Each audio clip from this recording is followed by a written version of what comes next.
அந்த காலத்துல பெண்கள் வீட்டை விட்டு வெளியே வர்றதுன்றதே பெரிய விஷயமா இருந்துச்சு.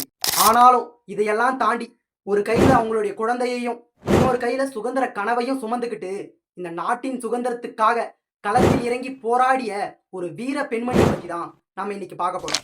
இது தினம் ஒரு தலைவர் அப்படின்ற சீரீஸ்ல எபிசோட் 7. இவங்க பெயர் அஞ்சலை அம்மாள்.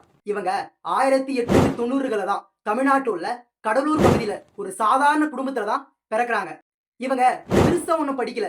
ஏன்னா அந்த காலத்துல பெண்கள் படிக்கிறதுன்றது அவ்வளவு சுலபமான விஷயமும் இல்ல. அந்த டைம்ல இந்தியாவை பிரிட்டிஷ் தான் ரூல் பண்ணிட்டு இருந்தாங்க. பிரிட்டிஷ் அரசாங்கம் மக்கள் மேல அதிகமான வரி சுமைய சுமத்துனாங்க. மக்கள் எல்லாத்தையும் அடக்குமுறைக்கு ஆளாக்குனாங்க. இது எல்லாத்தையும் தாண்டி ஜாலியன் வாலா படுகொலை இந்த விஷயம் நடந்தப்போ எல்லா மக்களையுமே இந்த விஷயம் பாதிச்சுது.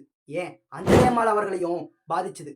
ஆனா அஞ்சலை அம்மாள் அவர்கள் எல்லா பெண்களையும் போல வீட்டுல ஏதோ ஒரு மூலையில அடைஞ்சு கிடக்கல.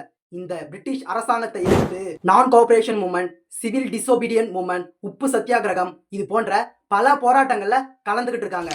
இதனால பல முறை இவங்க கைது செய்யப்பட்டிருக்காங்க, ஜெயிலையும் அடைக்கப்பட்டிருக்காங்க.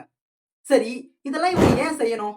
எல்லா பெண்களையும் போல நார்மலா இருந்துட்டு இவங்களும் போயிருக்கலாமே, ஏன் இவங்க இவ்வளவு கஷ்டப்படணும்? மேபி அவங்க இதை நினைச்சிருக்கலாம், என் அப்பா அம்மா பண்ண தப்புனாலதான் இன்னைக்கு நான் அடிமையா இருக்கேன், நாளைக்கு நான் பண்ற தப்புனால என் பிள்ளையும் அடிமையா இருக்க கூடாதுன்றதுக்காக அவங்க பயப்படாம களத்துல இறங்கி போராடி இருக்கலாம். ஆண்கள் மட்டும் இல்ல, பெண்களும் இந்த நாட்டின் சுதந்திரத்துக்காக போராட முடியும்னு பெண்கள் நினைச்சா என்ன வேணா பண்ண முடியும்னு பேசிட்டு மட்டும் போகாம களத்துல இறங்கி போராடி நிரூபிச்சுட்டு போனவங்க தான் அஞ்சலை அம்மாள் அவர்கள்.